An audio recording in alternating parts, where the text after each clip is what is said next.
Hey, welcome to the Elle Russ Show. My name is Elle Russ, and I am a #1 best-selling author and master coach. My intention is to inspire, educate, and motivate you with weekly content featuring amazing guests and solo episodes. Visit my website, elleruss.com, to learn more about me, my courses, free masterclasses, partner discounts, and much more. Enjoy the show. Today with us is Orleatha Smith, the founder, owner of Sip Herbals.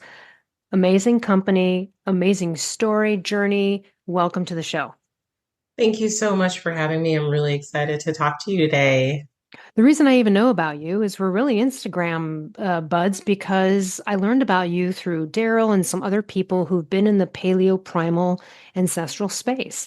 And I know you've had your own journey as well and how you probably even got aligned or know some of these people. So tell us a little bit about your health journey before we get into how you got to start this awesome company. Sure, I have been in the ancestral wellness community for about 11 years, maybe 12, over a decade. It's been forever. And I started out as a volunteer for a paleo convention that is no longer around. And it was the first year there, and that's where I actually met Daryl and Daryl Edwards, and we became fast friends. So I met him there. I also decided that years and years and years ago, when I was a little girl, I was covered in eczema, and my mom decided to try the wellness, the natural route to sort of heal my skin because I had spent a month in Mayo Clinic and with every cream and shot and all kinds of treatments, and it didn't do much. Yep. So my mom was like, yeah, we're going to change your diet. We're going to change what you're eating, what you're doing, the stress levels, like all of the things that you probably wouldn't have thought of that many years ago. And fast forward to today, and that's still the path that I take of trying to make sure that I can do all the things that are within my control to take care of myself, be it not just what I'm eating, but also who I surround myself with, what I expose myself to, emotionally, physically, the stress levels, the sleep, all of the things. Because I think a lot of times we focus on what you're eating, and that's the easy thing. That's the thing that's like, yeah, we can do that, but everything else is more work. How did it help you?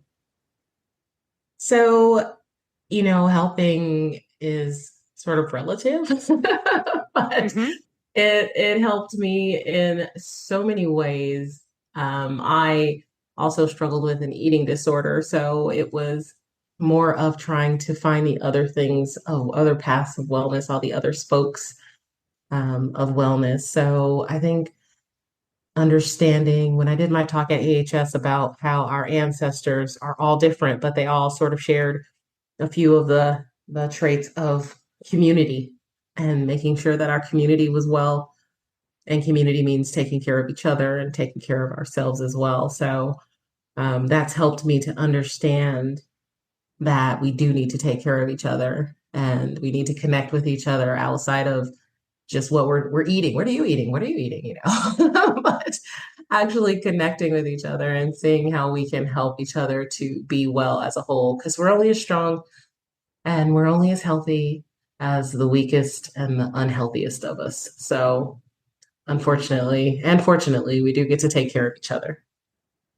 Just a shout out to Daryl Edwards, Primal Play, because he was mentioned earlier. And also when she spoke about speaking at AHS, that's the Ancestral Health Symposium. So I just wanted everyone can look that up online if they'd like. And so your journey, did you start 11 years ago with that health journey? Um, it really has been on and off throughout your life. Your parents will raise you one way and you hit a certain age and you think you know everything. Um, Right. Well, the one thing that was really amazing about your mom was, like you said, you went to the Mayo Clinic, you did all these things. I mean, I've had people come to me who spent $200,000 going to Cleveland and Mayo clinics, and they hmm even took like all the right thyroid tests, and they were all horrible, and then they didn't do anything. Yeah, And I yeah. remember, and then like, why do I have the answer for like a fraction of that? So that's the thing is like your mother had actually the better idea, right? She had Right. the right instinct to say, well, what are we putting in her mouth? Whether she made correct decisions or it doesn't matter, right? The right idea. Yeah, it started a long, long time ago when I was little. And then I veered off and did my own thing. Like, oh, she doesn't really know. I can wear these perfumes and it won't do anything. And I can eat these things and I can stay up all night and drink all the coffee and do all the things that everybody else that's cool is doing. And I personally cannot do any of those things at all. I can't do perfume. I can't do fabric softener. I'm the one who has wool balls in her laundry room because I can't do those types of things that a lot of people think, are okay and they're not okay for me. They just really disrupt my lifestyle. So I learned then, and then I sort of had to make a full circle and come back and start to reheal once I realized I had issues. And that's kind of where I came to the head of, oh my God, I have to give up coffee. I've given up everything. Why do I have to give up coffee? And Well, let's talk a little bit about how coffee can affect people with autoimmune disorders in a way that's negative. yeah, so many people are like, I was one of those people. I was the coffee connoisseur. I had the French press. I ground my beans. I went to the local roaster. I wanted Oh, all you of were the, one of those snobs. yeah, yes. And I'm in LA, so it's really Oh, easy yeah. to be snobby, right? Of course, I'm here too. I'm with you. So I was like, I'll just, I love my coffee. I love my ritual of the morning and just that was my thing. And then when I realized during the pandemic that it was coffee that was causing my tummy troubles, it was coffee that was causing my anxiety, it was coffee that was causing my skin to flare. And I was like, oh my God, are you serious? Another thing to give up, right? Like that's how you feel when you already are trying all the Oh, things to make sure you're like the the one thing, like not my one thing. coffee. Yeah. And and I was like, okay, fine. There's alternatives out there. I will find it. And I went out to go find them. And I'm like, no, I can't. Again, with my system, I can't do. I know a lot of people love these adaptogens, but the way that I feel about adaptogens is that we're all individual and putting a blanket on every single person and thinking it's okay, it's going to work for everybody the same way, it just doesn't. And so I feel like if you need adaptogens or you think you need adaptogens, you should figure out what works for you, not just pick up something off the shelf that says this is going to fix my thing. Hmm. It's not, right? So I didn't want anything with adaptogens. And I didn't want anything that had natural flavors in it because what the hell is that? Oh, wait, I know because I'm a biology teacher. And I know that that can be anything from, a lab created chemical cocktail to actual beaver butt. And no, thank Hmm. you. Right? I don't want Hmm. that. And then I saw things that had caffeine, which I knew was a problem. And then I saw things that I was like, I just need something basic. I want something that feels like coffee, gives me my ritual, has the mouthfeel of coffee, tastes somewhat like coffee, doesn't taste like a mushroom. I don't want to drink mushrooms. And I couldn't find it. So I made it. I put that bio teacher hat back on and I made it. And then my business partner is a whiz in the kitchen and she made all those coffee house flavors that I wanted out of whole foods. So like I wanted a salted maple blondie. It actually has maple and salt and real vanilla beans in it, not, so it's like, that's all I want. That's just it. If I want to add stuff to it, I can. That's perfect. And so that's how it was born. And we did a Kickstarter during the pandemic, and then the rest is history, or Sipstory as we call it. Ah, it's nice. All right. So tell us about Sipples.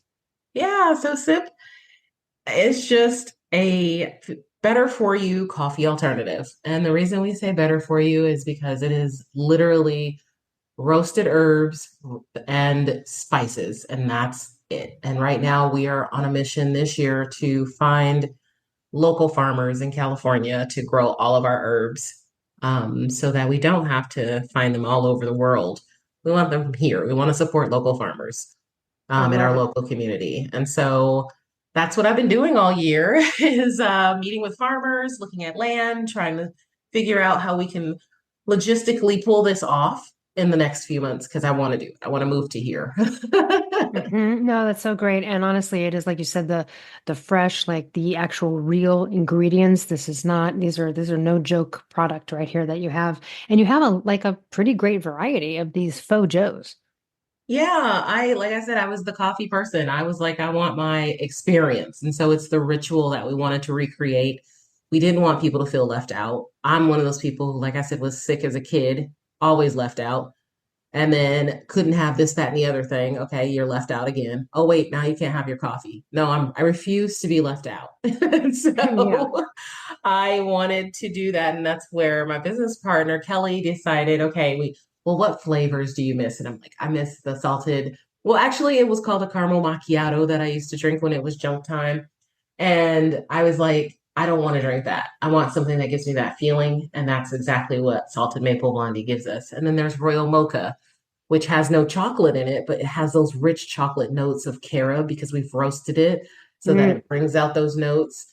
And so you don't have to worry about any caffeine that's even in chocolate for people who suffer from migraines and can't have yeah. chocolate. Yeah, you can have Well, for that me, I have mocha. a like a sensitivity to cocoa. Like Oh, it's the main thing on my food sensitivity list. Not that I feel an immediate reaction from it, but I know that that's a thing. And so there's cocoa in like a lot of stuff.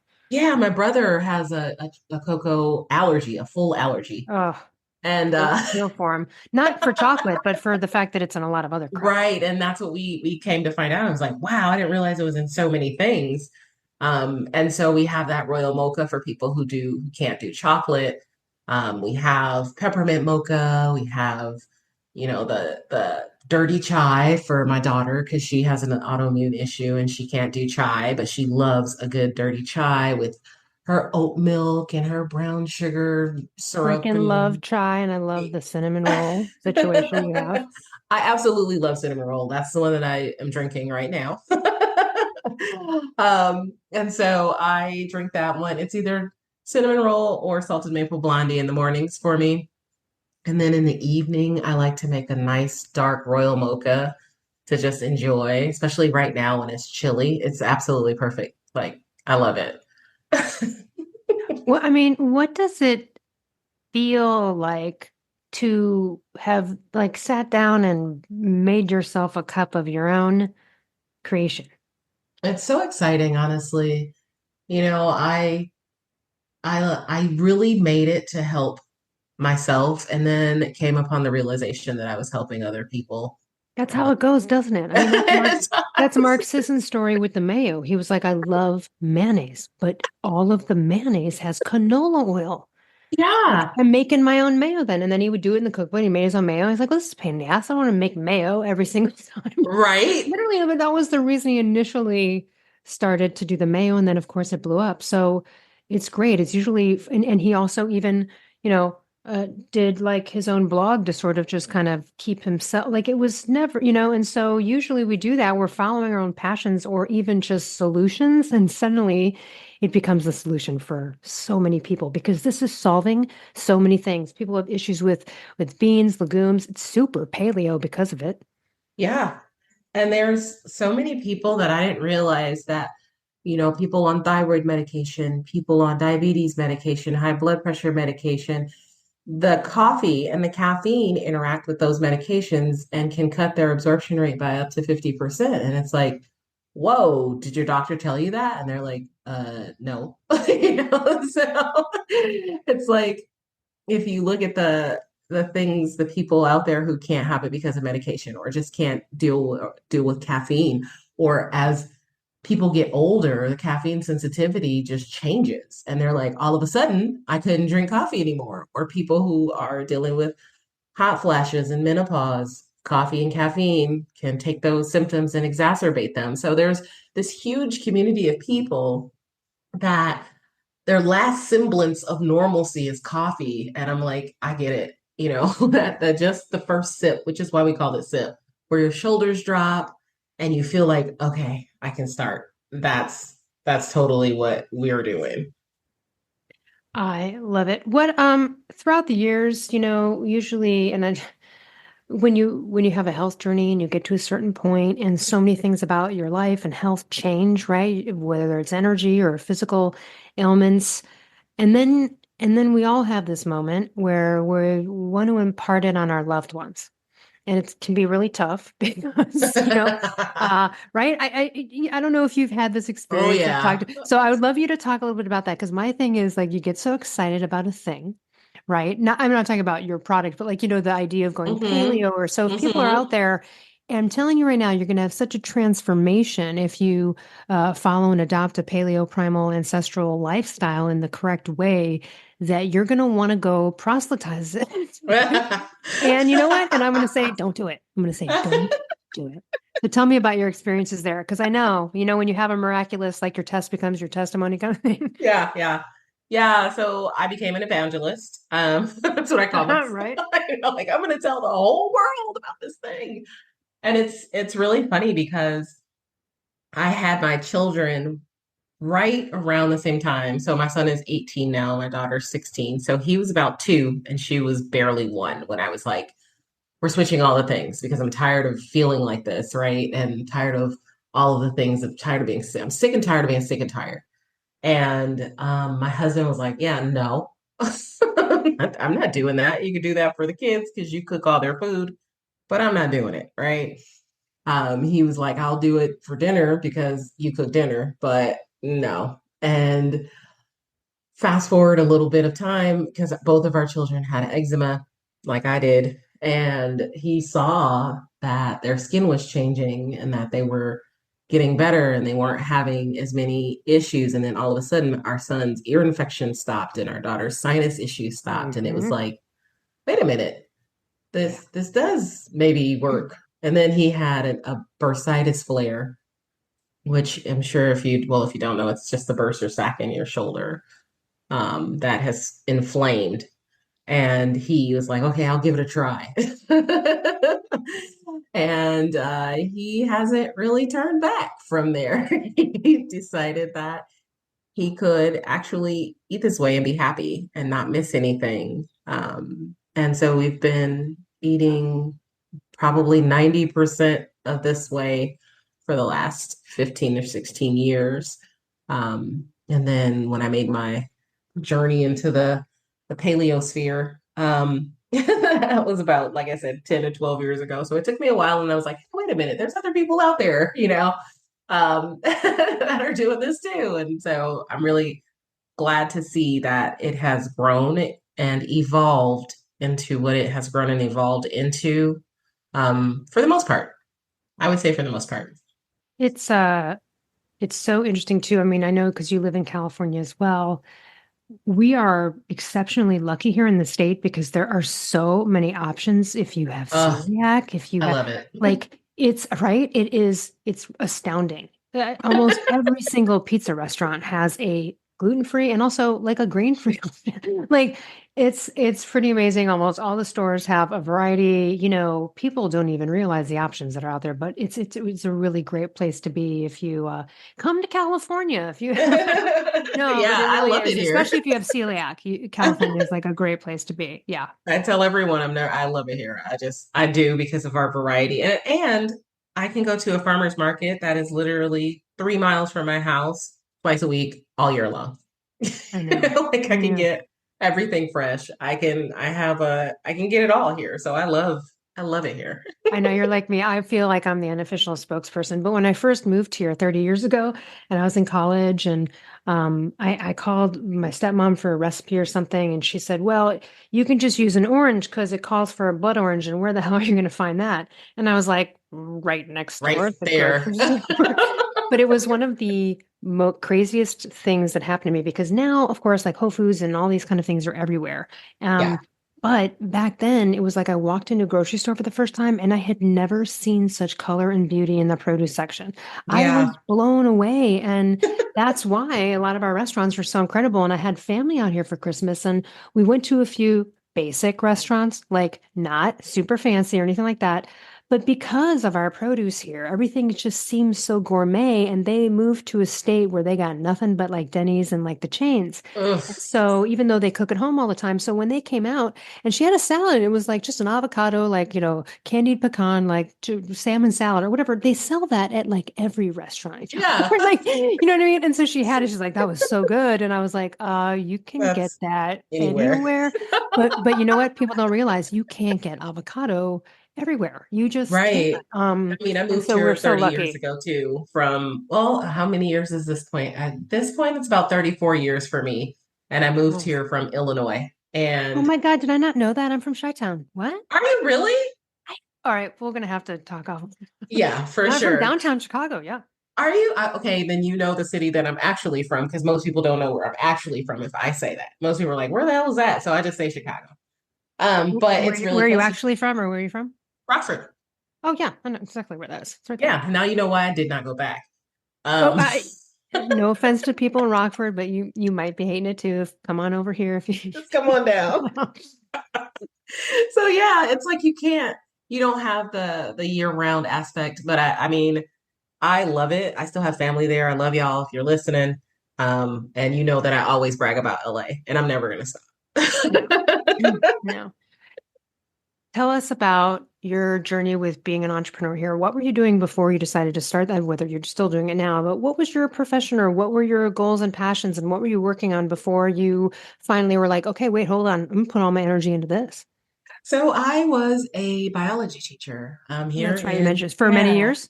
Yeah, no, so before I was a corporate trainer and I was Covey certified and I was going that way. And then I decided, you know what? I'm having kids. I should probably consider using this biology degree that I have. So I decided I like teaching and I have a biology degree. Let me go get my credential. So I went back to school and got my credential and then I got my master's in education because I was going to go teach. And then I went to go teach.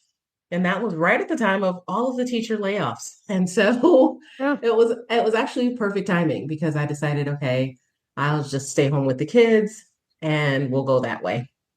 So I homeschooled our two children and I'm graduated our son last year and our daughter is in her second year, but she's also in her second year at the junior college. So she's dual enrolled. And so I'm still doing that. You And brought up an interesting thing, which is yeah, homeschooling. So, what was the yeah. decision to do that? Because that is a very rare, and also people, I think, look at it like, what the hell, right? What is They do. wrong with you? Right? Right. Like you Well, must yeah. be So, super tell us about religious. it. Yeah. Um, You sound normal. Tell us. No, I'm kidding. there is a huge homeschooling community here in SoCal, which a lot of people who don't homeschool don't know. But now that I've said this, you probably do. But there's a huge homeschooling community here. It's very supportive. We support each other. There are a lot of homeschooling classes. We do tons of outings, especially before the pandemic. We would always be found at a museum or Right. we've done the Goodyear blimp, which most children have never seen, and we've gone out and gone inside, and it's been super cool. But we've done things and given them opportunities that most people don't have. And we decided to homeschool when my son was in second grade. He was at a really good school in Long Beach, and he just was not going to be successful. And I knew he wasn't going to be successful because he was bored out of his gourd, and he's the kind of kid that if he's bored, he's going to find a way to self-entertain. And Right. And he that was too probably advanced for whatever they were teaching. and I don't blame his teacher. I absolutely love her. We're still friends on Facebook. And she was overwhelmed. There's no way you can have 35 kids, all different abilities, and differentiate the instruction in order for all of them to be successful. You can give everybody the same assignment. You can have everybody working at the same time, but if there's a child who's done with the work or is falling behind, then you kind of have to focus on the child who's fallen behind because the kid who's done with all the work doesn't need your help. But in reality, they do. They need to be challenged. They need to be given the next thing. They need to be moved to the next level. And you can't do that. So they physically can't do that, not with 30 plus kids. So I knew he wasn't going to be successful. And so I told my husband, I was like, I really think that we should homeschool. And my husband said no. Yeah, that's a common reaction. Like, hell no, He get was him out of the like, house. Yeah. no, we're not gonna have homeschool kids. Have you seen those kids? Like he's like had this idea in his head of what homeschool kids were like, and they're gonna be weird and they're not gonna be Right. socialized, and it's Well, just no. like And all I the think I things. want to interject and say, I think that that is something people listening are probably a little shocked that you did say, which is the community and network. I guess it's not always the case if someone homeschool, they could isolate No. their children. But the fact that you don't, I think, is the interesting aspect to it, that it doesn't have to be Oh isolating and that there no. can be a network. And if you have a great one, then you're doing the field trips, you're doing the other social stuff with the kids We're that got doing so together. much stuff. Yeah. There's so much stuff for these kids that they were doing. They've built computers to mine Bitcoin. They've done like they've done so many things that most people are like, they've done what? Right? Like, so my son got to take when he was in the eighth grade, he went to Long Beach, Cal State Long Beach, and took a coding class, and he created a splash screen for a video game over the course of a week, like things that most kids don't get to do. They get to do because they have the time to do it, right? So they do their basic stuff, their normal, let's learn some basic math, but then let's go apply it to the real world was my philosophy. And I had the autonomy to do that because we homeschooled. And so I could say, what do you really like? Oh, you really like Minecraft? Okay, let's figure out how to teach you math through Minecraft and science and social skills through Minecraft. And then take those skills and let's go to the grocery store and figure out how to, for instance, math. Let's figure out how to budget. We're gonna teach you how to grocery shop. They've taken chef inspired cooking classes at a chef school over the course of the summer, and they've done things that most kids wouldn't be able to do only because they had the flexibility in the homeschool community to do it. Where we're all like, "Hey, there's this class, or I'm going to set up this class with this business who is maybe closed during the day, and maybe they could use some extra money. So let's have them do this class for our kids, and they'll do it." So, so You know it's what? I love really, that. It's really, I think, kind of like blowing my mind that, especially the teaching, the grocery store and budgeting, which of course any parent could do with their children outside of school, but these are the things that everyone sort of wishes that was taught in school. yeah, You know what right. I mean? And And so I think in a way, the more and more you talk about it, you're kind of selling it. Like, I don't mean intentionally. I mean, like yeah, it's sounding really great. Yeah. they actually, so my kids learned budgeting, they learned credit cards, they learned interest rates, how to save. They learned all the things that I felt like I should have learned early Yeah. on, and I didn't. And so I was like, no, we're going to teach you life skills. And so, so they learned life skills. One of their assignments for a semester was to cook dinner once a week. And so they had to literally budget it, grocery shop, come home and cook the meal for the family for the week once a week. Wow. That's And great. yeah, they did it for months. So they understand how to, and my goal is that, I'm not going to be here forever. You have to learn how to be a responsible adult on your own. And so we're going to give you lots of time to practice. And so that also gave our daughter the opportunity to be dual enrolled at the college. So when she graduates from high school next year, she'll also have her AA. And she's going to be an attorney, which is hilarious to me. But because she is the biggest arguer, she is going to. Oh, there you go. It worked out. Yeah. It's literally perfect. So she's a sociology major, and she'll have her AA in sociology as well as her high school diploma. Next year, my son finished his ground school to become a pilot. And so he will be starting pilot school this year. And so those are some things that they got to explore when they were younger and figure out what they liked and what was their passion. And they had the time and space to do it, which I don't think a lot of brick and mortar schools gives them that opportunity. So I was really glad that my son, decided to cut up in the second grade and act out, and or else we wouldn't have had these opportunities. And it gave me the opportunity as a parent to watch them blossom and grow and give them a lot more structure in areas where we had teachable moments.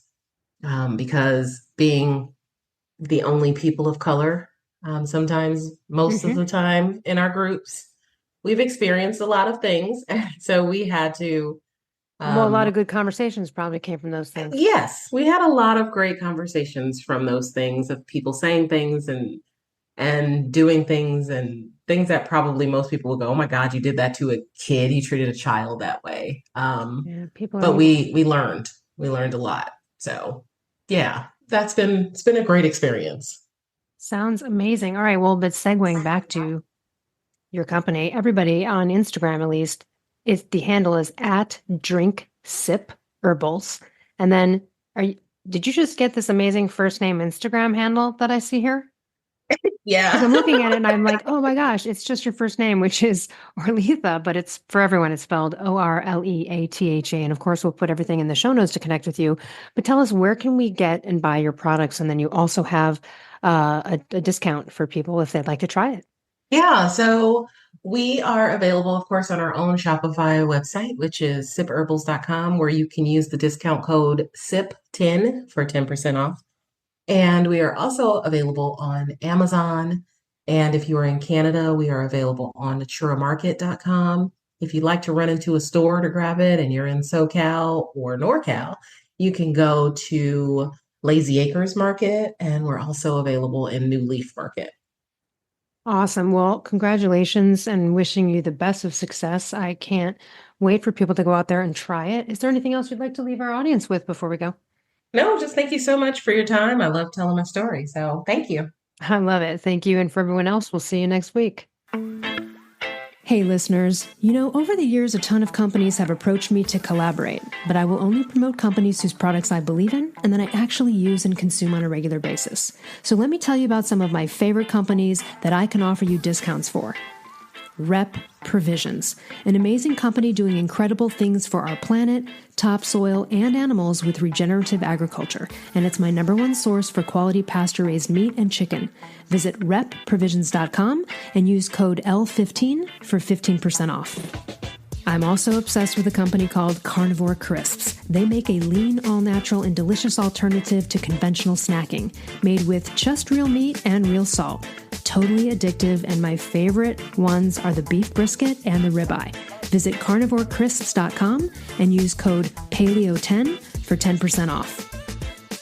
I also love and regularly use Paleo Valley products. They make amazing supplements and delicious paleo products. I use the superfood greens powder, grass-fed beef sticks, the organ complex, and their bone broth bars. I love the lemon and apple. I also use their essential C complex and more. Visit paleovalley.com/promos/Elle Russ for 15% off. I also love Primal Kitchen. They make delicious paleo-approved, gluten-free, grain-free, soy-free, and no refined sugar products, and I use them daily, from their collagen powders and sauces and marinades to their avocado and olive oil. So good, so healthy. Visit primalkitchen.com and use code L10 for 10% off.